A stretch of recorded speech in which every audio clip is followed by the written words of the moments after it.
Hello everybody, welcome back to my channel. So over the past couple of days I've been making a whole bunch of polymer clay pins which are going to be coming in my next shop update, and I filmed the process so I could do this video for you and show you kind of my in-depth process on when I'm making pins. I've done a couple of videos like this before, but a few people in the past couple of videos have been asking me, how do you make your pins? Can you do a video of, like, you know, you making them in depth with the products that you use and everything like that? So that's what this video is today. So these here are the pins that I made. I just made one design because I actually just wanted to add like quite a few of these to the shop update coming, because in my previous ones I've been making like 2 or 3 of each pin and then kind of selling out really quickly, and I thought it would be just a little bit better to make a few more today. So I made 10 of these in total, and like I said, these are going to be in the next shop update. I think 5 are going to be in boxes and 5 are going to be individual, but they are just like little bunny heads, and there is a theme to my next shop update, and that's coming on the 27th, I do believe. So the last Sunday of February is going to be the shop update.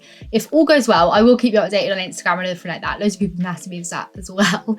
But yeah, bunny heads, look how adorable they are. I love them, love them. And like I said, I made quite a few, so I'm just going to be running through each kind of step, showing you the products that I use, how I use them, etc. And yeah, how I made all these bunny pins. So the first thing we're going to talk about is sculpting. What I like to do when sculpting is actually stick down this kind of backing sheet, which is off the back of a piece of vinyl. It's just basically like a non-stick sheet. You can use like non-stick baking paper if you want to, like an old plastic piece of like acetate, something like that, basically so that your clay won't stick. So I just like washi tape this down onto my desk, and then what I like to do is actually just press my clay down into that so I have a nice flat base on the back. So in order to shape my clay, I kind of just roll it into a ball, flatten it down with my fingers, smooth it out, use a Cricut tool to help me along my way, and I just peel it off that backing paper.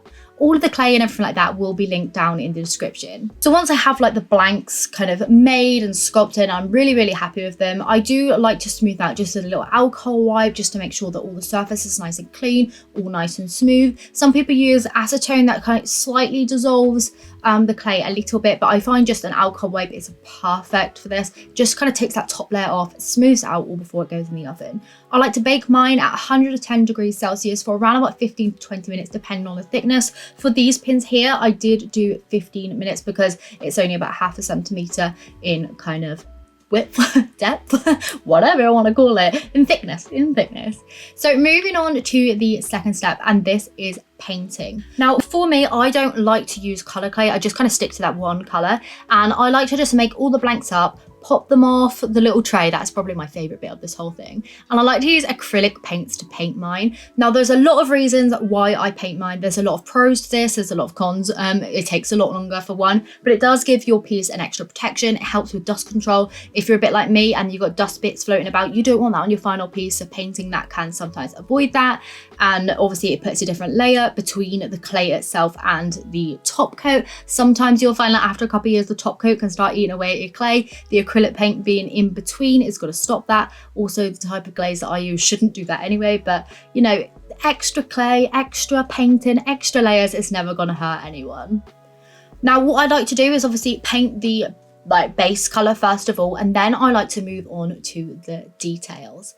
So I use quite a few different kind of materials and stuff to get my details onto my kind of pieces. I use a Posca paint pen to do the eyes. I actually like usually do one side of eyes first, twist it all around, and then paint them on afterwards.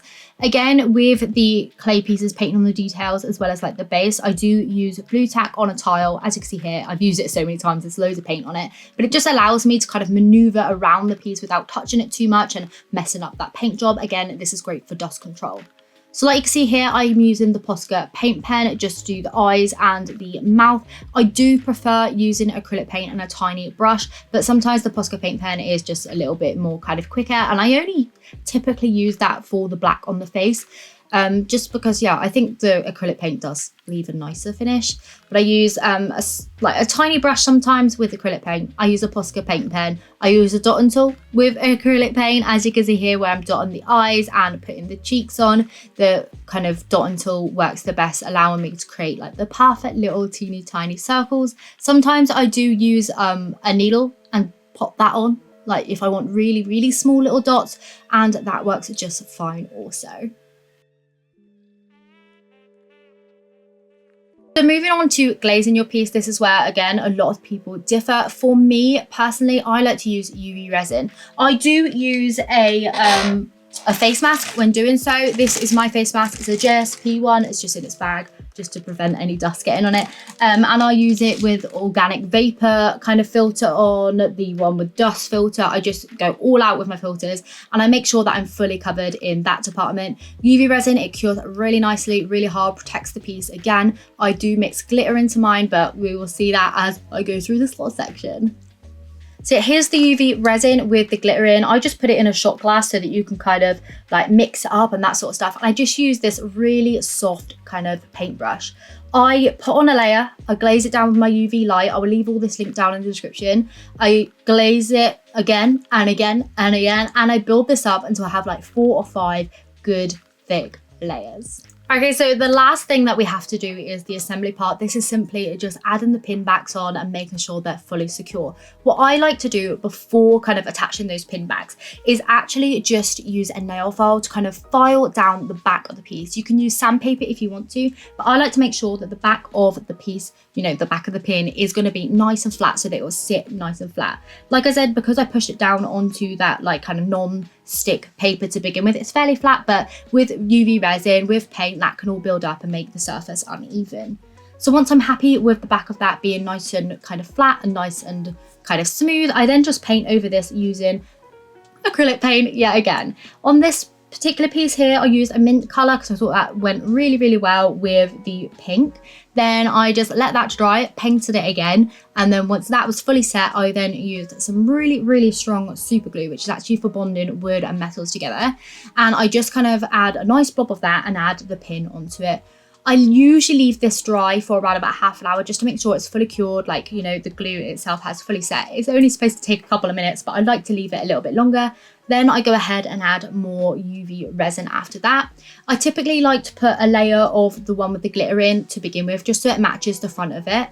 And then I like to put some clear UV resin over that again, just to kind of smooth it out. I do like to add a little bit of like a dot where the pin kind of back, like the pin head actually is, just so that it's kind of encapsulated into the UV resin as well. So it's glued and then kind of UV resin over the top. So yeah, pretty much that is how I make my pins. I do make the backing cards and everything like that myself. I then assemble them onto the backing cards and then usually put them in some clear little bags.